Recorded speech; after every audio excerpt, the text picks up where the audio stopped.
Leadership is not a title on a business card. And any first-time leader has learned that tough lesson. What is the definition of leadership? So many leaders, when I ask that question, there's a little bit of a pause because I don't think we often stop to think about what is leadership anyway. And I like to keep things very simple. To me, leadership is... In fact, 87% of employees believe that they will be more productive working from home. And that's where Microsoft calls this the productivity paranoia. The leader does not need to be the smartest in the room. Some of them are doing really well by constantly investing in their own learning, by being surrounded by people, right? It doesn't have to be me learning, but also I can have some of the best and brightest minds around me. What are the career role if you enter this company you have designed for yourself? Not in the 5 years I want to be there, no. Next year, year 1, year 2, year 3, and have regular checkup. In my view, the most important thing, a skill and an approach that CEOs can have that will serve them well for the next several years is... So are you there? As a leader, are you there? Are you giving messages that are encouraging, motivating, inspiring?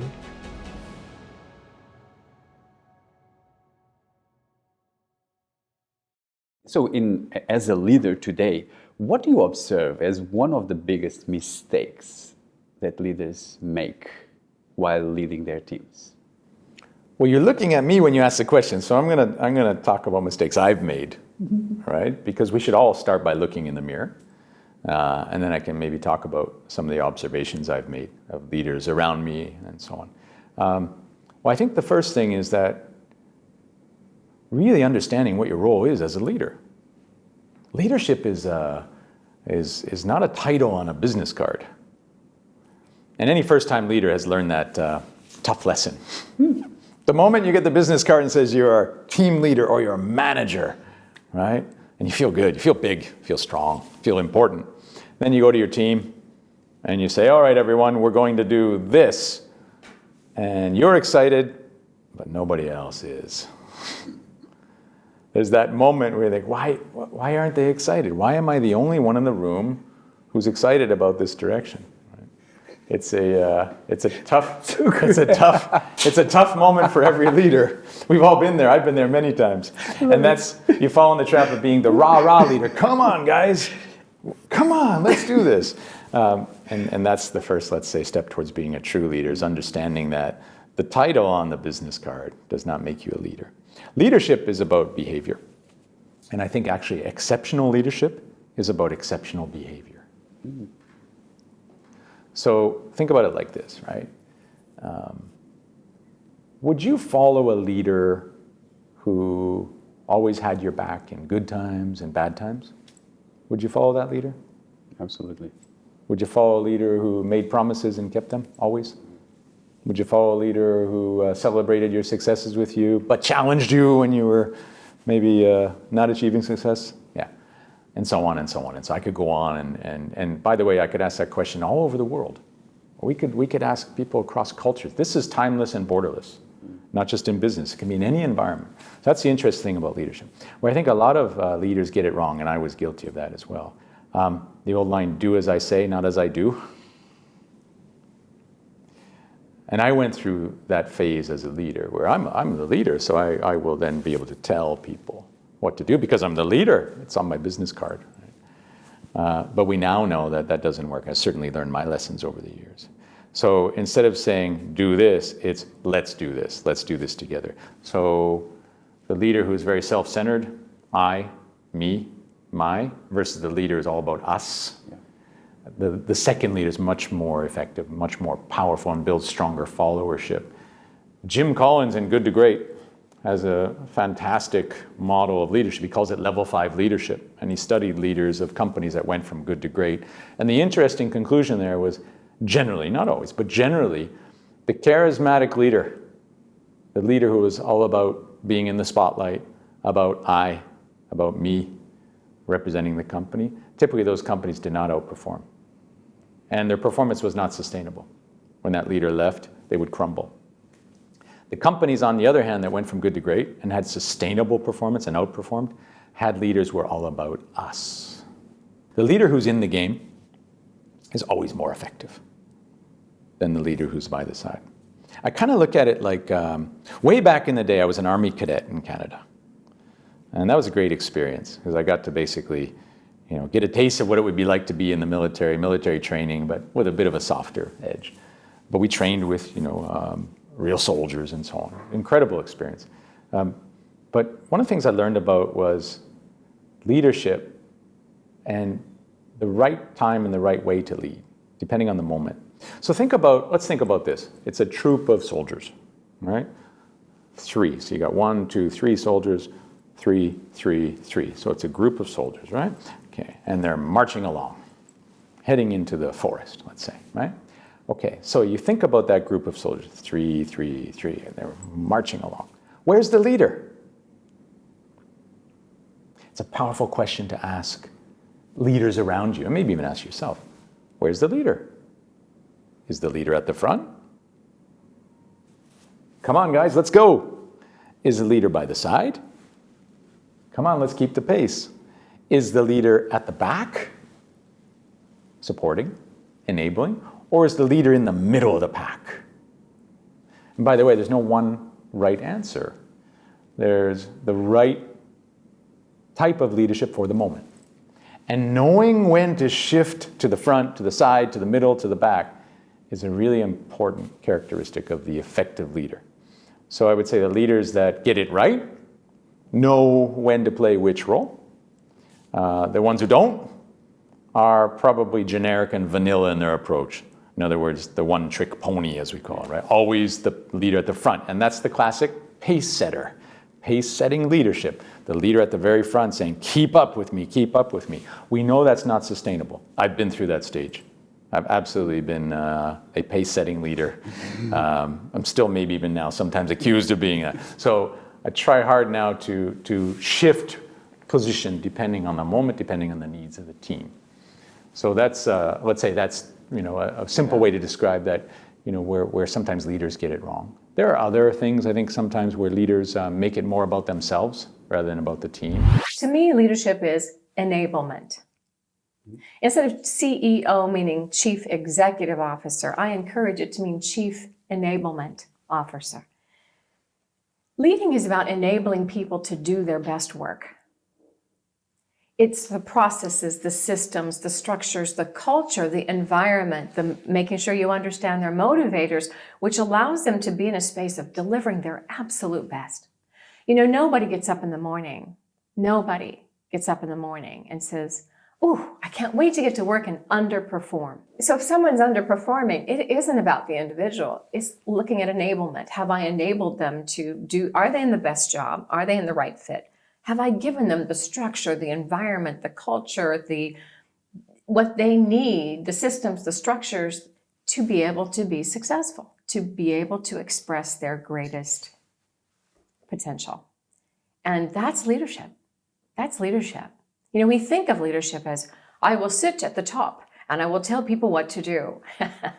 And it's so not that. Leadership is just not that. Leadership, maybe, years and years ago it was that, but that's completely different now today. Leadership isn't about telling people what to do. It's about asking and engaging and making sure that you have the right systems in place to make sure that they succeed. It's very interesting because I think leadership starts the way you see leadership, right? If you see leadership as like, okay, I'm here at the top, and if they have a problem, it's their problem. I see a lot of leaders sometimes complaining, no, he's not there, he's not communicating well, he has an issue. But when I see leaders bringing to themselves, what can I do in order to enable my team? It's on them. I love the word enablement. And often what happens is, they've got this problem, and the first thing I ask them to do is go, yes. How does this relate to me as a leader? What have I done that's created this? What can I do differently to create a different environment that allows these individuals to express their full potential while they're a part of my team? Spot on. What have you seen are the leadership traits that separates the exceptional leaders from the rest? Well, I love the question. Because often people ask me what makes a great leader. And, you can make a long list. We can all make a long list, but I focus on one thing. And it surprises a lot of people when I share it, but it is the power of listening. But as I said earlier, leadership is not about telling people what to do. Leadership is listening to the people who know this business at that level the best and being able to decide important decisions based on what they hear. At the highest levels of an organization, it always cracks me up when I sit across from a CEO of 75,000 person organization or 200,000 person organization, and I look them in the eye and I say, this isn't about you. Leaders like, what? It is about me. I worked my whole life to get to this position, but it's not. It's not, because say you run a 100,000 person organization, that means that 999,999 people are doing the work. You are one person, and you have to keep that in mind. So it's important to listen. Listen, not just hearing. That's the taking in sound. I mean really listening carefully to understand what's going on, what are people thinking, because you cannot be everywhere throughout those kinds of organizations. So it's really about listening, and then with objective curiosity.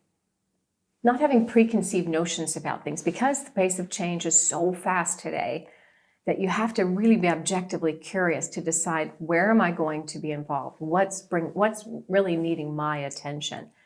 And so listening, I think, is one of the most important things. There's many senior leaders in the world. It's funny, I've done the research, many senior leaders in the world, very well-known leaders who say, I became a better leader when I started listening. And how can a leader become a better listener? Well, you have to have the intent. You have to want to listen. You have to recognize that you don't have it all. You have to be vulnerable enough to say, you know what? I don't know. I don't know the answers to all these questions. I shouldn't know the answers to all these questions. That's what's important. You see, when you're younger in your career, you are rewarded for being an expert. But as you get older in your career, you're rewarded for leading the experts. Very different environment, very different mission. And so leading the experts takes a whole different set of skills than being an expert. So I really encourage leaders to shift in that space of, you are not only are you not an expert, you should not be an expert. You should only be an expert in one thing, and that is being an expert in leadership. That's what matters. Be an expert in leadership. And that's what happens at the higher ends of organizations. And it's sometimes really hard to make that shift, right? You've been rewarded your whole career. You've gotten money and bonuses for being an expert. And suddenly you can't be that anymore. That's challenging for a lot of leaders. So learning how to lead the experts, not be an expert. In the organizations that you are in contact, where do you see the gaps, the organizations that are trying to adjust for today's work? Where do you see the gap? Well, there are a couple of gaps that exist right now between the leaders as well as the workforce in helping the whole organization transform. I'll call out perhaps two of them. First of all is the skills gap. Employees want to be able to develop the skills so that they can develop their career, especially in the midst of enormous skills obsolescence as well as role change, right? But at the same time, employers are trying to make sure that people do their work now, bring in the business, bring in the profitability. So therein lies a bit of a disconnect between how do you invest in employee skills development versus getting people to deliver the best at the moment. Right? And then the second one I would say is what we call the productivity paranoia. So this is a term that actually came out from the recent Microsoft Work Trends Index survey. And it talks about the productivity gap as is considered by both the employers and employees. So I remember in the survey, 85% of employers believe that people will be more productive working in the office. But most employees don't think so. In fact, 87% of employees believe that they will be more productive working from home. And that's where Microsoft calls this the productivity paranoia. And so the question is that with this gap, how will employers or business leaders think about how to build a effective and fulfilling hybrid work environment for everyone? I think the jury is still out. People are still figuring out. And as I shared with you in LinkedIn, we believe that we are still in the learning journey. That number is unbelievable. So 85% of people, employers believe that they will be more productive at the office, and 87% of employees believe that they will be more at home. Yeah, that's right. I can share the report with you. It is when I read this, I thought, wow, that is a big problem. Yeah, and you see a lot of employers asking people to come back to office full time, right? We have heard news, about investment banks. It says, no questions asked, 5 days per week. Some companies say, well, 3 days, and we'll use your access card to track your presence, and it may affect your performance. Mm-hmm. And on the other hand, there has been reports about employees in certain companies walking out from work because of the new policy that employers have announced. And so I think there's going to be some navigation on both sides to come to a certain equilibrium. And the idea of hybrid work is actually different for different industries and different companies as well. There will be essential workers that need to be there more often. There will be other people who can work remotely, and maybe better to work remotely than on-site. So I think most companies will need to learn and adjust along the way. There's a difference between the younger generation and the older generation. How are leaders today handling that gap? Some of them are doing really well by constantly investing in their own learning, by being surrounded by people, right? It doesn't have to be me learning, but also I can have some of the best and brightest minds around me. The leader does not need to be the smartest in the room, right? And be able to leverage those skills very, very well. Some others are very well being reverse mentored. There's no harm, going to a 23-year-old and say, help me figure this out. And they will. So the ones that are open to being reverse mentored are going to be very successful. And there are others who are struggling. So we get a classical bell curve. There's a few who are really doing well, some trying and some struggling. And some who are saying, I had a leader once tell me his company's rolling out some ChatGPT and AI solutions, and he's in a very senior leadership role. He just signed off a budget to do this. And he and I were having a conversation. He said, they presented to me, made sense. Some of my other leaders in the room said, yeah, great idea. It's going to make a business impact. I was sitting there. I understood 60% of it, and 40% I had no clue what they were talking about. And when I walked out that room, the first thing he realized, he's got 3 years to retire. So he called me and said, I'm so happy I've got 3 years to retire. I don't know if I want to invest. And my question to him is, what are you going to do after you retire? This is going to impact your life. One, right? So there's some who are saying, I'm done. When can I exit? You'll get all kinds. So what are, let's say, the 3 strategies that someone can implement in order to be future ready? So we've kind of talked about it. The first one I would say is learning agility. Right? Be agile in learning and invest in your learning.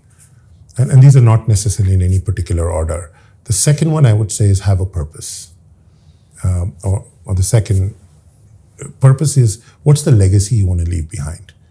What's your a true north, right?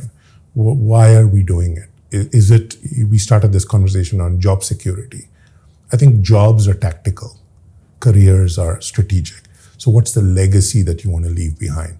That role model I gave you of someone future ready is very clear. He wants to create the next generation of leaders, So with that, he's trying to role model it for them. So have a purpose of what you want to accomplish. The third one is exposure. So it's kind of linked to learning agility. Learning agility has to do with the speed of learning. Exposure has to do with the sources of learning. So the more you know across, the better it is. So don't get boxed into one industry or one sector. I would say those are the three. To succeed at work, number one is to be very specific of your career path. As in, I step into this role, my expectation of this role is a two-way street, right? My expectation of this role is here. In 2 to 3 years, I want to be in a team leader or a cross-functional role. And then I want to have a project exposure to this. I want to have a mentor who has this kind of power that can guide me to the leadership path. Or I want to explore the expert path. So to write down very specific what are the career role. If you enter this company, you have designed for yourself. Not in the 5 years I want to be there. No, next year, year 1, year 2, year 3, and have regular checkup with line managers. Be very specific. Yeah, and then number 2 is make your default no. If it does not give you, I always say 3 things: learning, earning, purpose. These 3 things does not fulfill this category, no. Last but not least, explore things early, especially for the ones who just step into the into career. And people say, take the safe route, to work with the government, work with the corporate, When you are young, you have no kids, no husband, no liability, no aging parents. The world is literally your oyster. So join a startup, start a startup, join a company that's doing weird things, learn, fail, learn again, fail again. Make this kind of early experiences, failing experiences, things that is out of the traditional way early. Because the boring corporate or boring stuff that bring money but does not bring necessarily life experiences, you have the rest of your life to do it. Yeah. Like as a leader, what is the one skill that you think is going to be critical for a leader to develop today that will help him in the future? I think one skill to help in the future is thought leadership. Because as a leader, okay, it's managing people, but these days when you send email, right, people may not read. So you can see many leaders trying to do it on social media. Even when they're talking to their client or talking, like there's a message for the client or message for the employees, is done on social media. So this is a thought leadership if you want to be big. Of course, the other skills you should have, manage empathy, coaching people, strategic thinking. So that I think most people know. But this thought leadership piece is crucial now because all of us spend so much time on our mobile phone, right? Easily 1 to 2 hours. Social media, whichever, LinkedIn, Facebook, Instagram, or Chinese social media. So are you there? As a leader, are you there? Are you giving messages that are encouraging, motivating, inspiring? Can you show a bit of your vulnerabilities so that you can build better rapport with your team members? And people also will read, right? Because if you are the boss, they'll follow you, they'll engage with your comment. And it also helps to, you are this persona in public and in the company, you are quite the same, you're like that.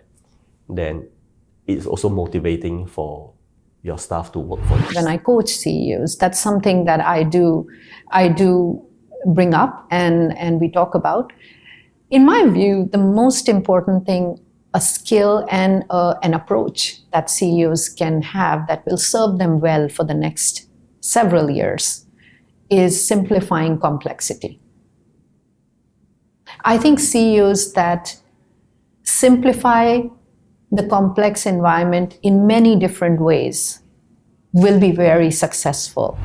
If you have been getting value from our videos, don't forget to subscribe so we can give you even better content and you can stay updated with new episodes. So hit that subscribe button and I commit to bring you an even better show.